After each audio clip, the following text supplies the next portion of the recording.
লোহিত সাগর, যে জলপথ দিয়ে বিশ্বের হাজার হাজার জাহাজ চলাচল করে, যে পথ দিয়ে বছরে লাখো হাজিরা যান পবিত্র মক্কায়। এই মুহূর্তে এই জলপথের উপর ঝুলছে এক নতুন যুদ্ধের ছায়া। গত সোমবার ইয়েমেনের হুতি বাহিনী এক বিবৃতিতে ঘোষণা দেয়, চোখের বদলে চোখ নীতির ভিত্তিতে তারা সৌদি আরবের বিরুদ্ধে নৌ অবরোধ জারি করছে। এই ঘোষণা এমন এক সময় এলো যখন ইতিমধ্যেই যুক্তরাষ্ট্র ইরান যুদ্ধের কারণে হরমুজ প্রণালী কার্যত অচল, তেলের দাম আকাশ ছুঁয়েছে। এবার সেই সংকটের সাথে যুক্ত হল লোহিত সাগরেও অবরোধের হুমকি। এমন একটা রুট যেটা সৌদি আরব এতদিন বিকল্প পথ হিসেবে ব্যবহার করছিল।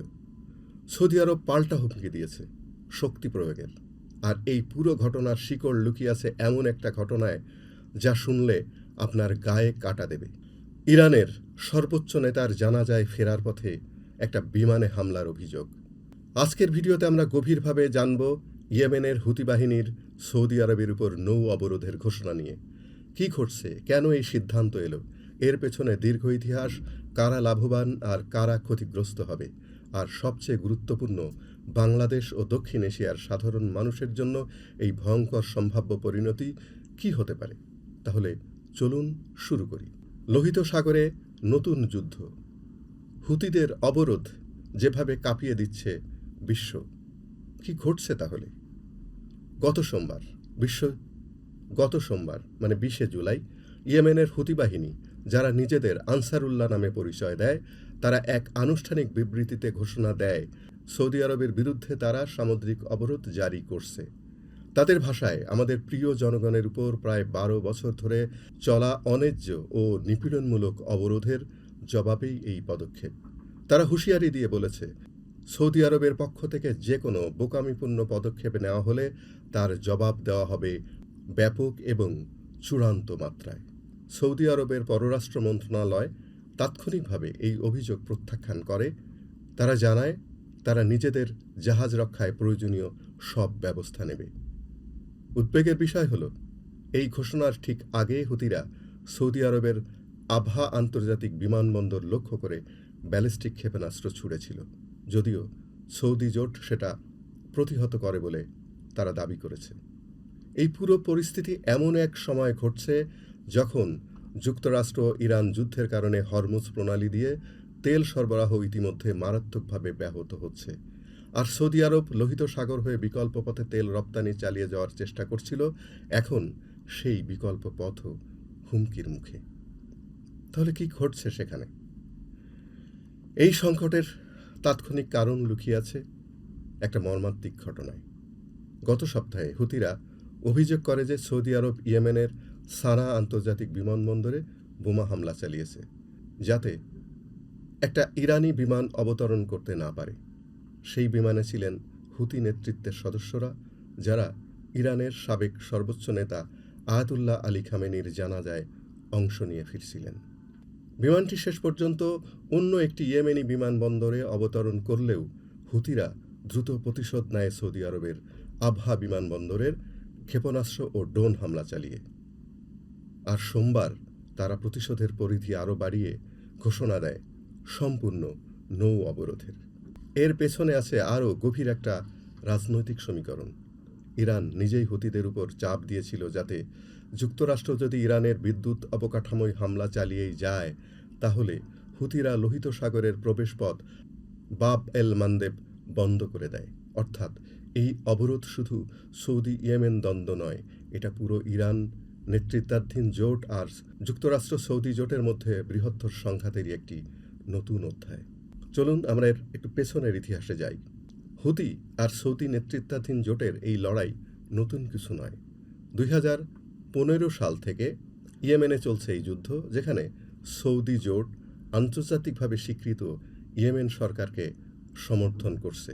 2023 সালে গাজায় ইসরায়েলি হামলা শুরুর পর হুতিরা প্রথমবার আন্তর্জাতিক জাহাজ চলাচলে হামলা শুরু করেছিল, যা গত বছরের অক্টোবরে গাজা যুদ্ধবিরতির পর সামরিকভাবে থেমে গিয়েছিল। কিন্তু এখন ইরান যুক্তরাষ্ট্র যুদ্ধ শুরুর পর একই প্যাটার্নের পুনরাবৃত্তি ঘটছে। শুধু এবার লক্ষ্যবস্তু সরাসরি সৌদি আরব। ভাবুন তো, এটা অনেকটা দাবার ছকের মতো, যেখানে একটা অঞ্চলে একটা চাল দিলে বোর্ডের অন্য প্রান্তেও তার প্রভাব পড়ে। ইরানের বিরুদ্ধে যুক্তরাষ্ট্রের প্রতিটি হামলা প্রতিক্রিয়ার জন্ম দিচ্ছে নতুন নতুন ফ্রন্ট। প্রথমে হরমুজ প্রণালী, তারপরে মার্কিন ঘাঁটিতে হামলা, আর এখন লোহিত সাগর। কারা লাভবান হচ্ছে এবং কারা ক্ষতিগ্রস্ত হচ্ছে?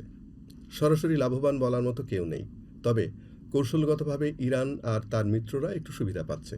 সৌদি আরব ও যুক্তরাষ্ট্রের উপর চাপ বাড়ানোর একটা নতুন হাতিয়ার তৈরি হলো। বিশ্লেষকদের মতে এই অবরোধ পুরোপুরি কার্যকর করা হুতিদের জন্য প্রযুক্তিগতভাবে খুবই কঠিন, কিন্তু আংশিকভাবেও যদি তারা এই বাস্তবায়ন করতে পারে, তাহলে সেটা বিশ্ববাজারে সৌদি তেল রপ্তানির ঝুঁকি অনেক অংশে বাড়িয়ে দেবে। সবচেয়ে বেশি ক্ষতিগ্রস্ত হবে সাধারণ মানুষ, বিশ্বজুড়ে জ্বালানি আমদানিকারক দেশ, শিপিং কোম্পানি, আর সবচেয়ে বড় কথা ইয়েমেনের সাধারণ জনগণ, যারা এমনিতেই বছরের পর বছর ধরে যুদ্ধ আর অবরোধের ভুক্তভোগী। জাতিসংঘের হিসেবেই ইয়েমেন এখন বিশ্বের অন্যতম বড় মানবিক সংকটের দেশ। সৌদি আরবের পক্ষ থেকে বলা হচ্ছে হুতিদের অভিযোগ মিথ্যা আর কখনোই ইয়েমেনের জনগণকে অবরোধ করেনি এই অর্থে যা হুতিরা দাবি করছে। এই বিতর্কেও দুই পক্ষের বক্তব্য সম্পূর্ণ বিপরীত। এবার আসি সবচেয়ে গুরুত্বপূর্ণ প্রশ্নে, এর সঙ্গে আমাদের কি সম্পর্ক? সৌদি আরব বাংলাদেশের জন্য শুধু একটা দেশ নয়, এটা লাখো প্রবাসী শ্রমিকের কর্মস্থল আর রেমিটেন্সের বড় উৎসগুলোর একটা। প্রতি বছর লাখো বাংলাদেশি হজ ও উমরা পালন করতে সৌদি আরবে যান, যাদের বড় একটা অংশ সমুদ্রপথে পণ্য পরিবহন আর আকাশপথে যাতায়াতের উপর নির্ভরশীল। যদি লোহিত সাগরে সত্যিই অবরোধ কার্যকর হয় বা সংঘাত আরও বিস্তৃত হয়, তাহলে বিমান চলাচল, শিপিং রুট, এমনকি হজ উমরা ব্যবস্থাপনাতেও অনিশ্চয়তা তৈরি হবে। দ্বিতীয়ত, তেলের বাজারে এর প্রভাব সরাসরি। হরমুজ প্রণালীর সংকটের সঙ্গে এবার লোহিত সাগরেও অনিশ্চয়তা যোগ হওয়ায় ব্রেন্ট ক্রুড তেলের দাম ইতিমধ্যে ব্যারেল প্রতি প্রায় $97 ছুঁয়েছে, যা গত এক মাসের মধ্যে সর্বোচ্চ।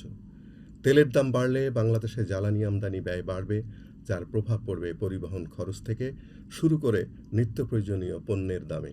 তৃতীয়ত, সৌদি আরবে অস্থিরতা বাড়লে সেখানে কর্মরত প্রবাসী শ্রমিকদের নিরাপত্তা আর কাজের বাজার নিয়েও উদ্বেগ তৈরি হয়। প্রবাসী শ্রমিকদের নিরাপত্তা আর কাজের বাজার নিয়েও উদ্বেগ তৈরি হয়, যা সরাসরি বাংলাদেশের বৈদেশিক মুদ্রা রিজার্ভের উপর প্রভাব ফেলতে পারে। তাহলে এর ভবিষ্যৎ কি? তিনটা সম্ভাব্য পরিণতি দেখা যাচ্ছে। এক, সৌদি আরব ও তার মিত্ররা কূটনৈতিক ও সামরিক চাপ প্রয়োগ করে হুতিদের এই অবরোধ বাস্তবায়নে বাধা দেবে, আর পরিস্থিতি একটা সীমিত উত্তেজনার মধ্যেই থেমে থাকবে। দুই, হুতিরা সত্যিই জাহাজ চলাচলে হামলা শুরু করবে, এবং যেমনটা তারা 2023-24 সালে করেছিল, আর তখন লোহিত সাগর দিয়ে আন্তর্জাতিক শিপিং কার্যত অচল হয়ে যেতে পারে। আর তিন, এই নতুন ফ্রন্ট বৃহত্তর আঞ্চলিক যুদ্ধে রূপ নিতে পারে, যেখানে সৌদি আরব, ইরান, যুক্তরাষ্ট্র আর হুতিরা সবাই সরাসরি জড়িয়ে পড়বে। বিশ্লেষকরা বলছেন আগামী কয়েকদিনই বলে দেবে এই অবরোধ কোথায় যেয়ে পৌঁছায়। এটা কি সত্যিকারে যুদ্ধের রূপ নেবে, না কোনো সমাধান খুঁজে পাওয়া যাবে? লোহিত সাগরের এই সংকট আমাদের আরেকবার মনে করিয়ে দেয়, মধ্যপ্রাচ্যের যুদ্ধ কখনোই একটা নির্দিষ্ট সীমানায় আটকে থাকে না। একটা সংঘাত জন্ম দেয় আরেকটা সংঘাতের, একটা প্রতিরোধ ডেকে আনে আরেকটা প্রতিরোধ। আর এই চক্রের মাঝখানে সবচেয়ে বেশি মূল্য দিতে হয় তাদেরই, যাদের এই যুদ্ধ শুরু করার সঙ্গে কোনো সম্পর্কই নেই।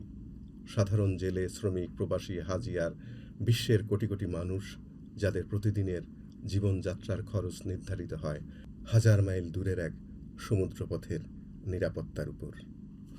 আচ্ছা, আপনার কি মনে হয়, এই নৌ অবরোধ কি সত্যিই কার্যকর হবে, নাকি এটা শুধুই একটা রাজনৈতিক হুমকি থেকে যাবে? লোহিত সাগরে নতুন করে অস্থিরতা তৈরি হলে বাংলাদেশের প্রবাসী শ্রমিক আর হজযাত্রীদের উপর এর কি প্রভাব পড়তে পারে বলে আপনি মনে করেন? কমেন্টে জানান। ভিডিওতে ভালো লাগলে লাইক করুন, শেয়ার করুন। আর মধ্যপ্রাচ্যের মতো এ ধরনের ক্রমবর্ধমান সংকটের প্রতিটা আপডেট পেতে আমাদের এই চ্যানেলটা সাবস্ক্রাইব করে রাখুন। দেখা হবে পরের ভিডিওতে। আল্লাহ হাফেজ।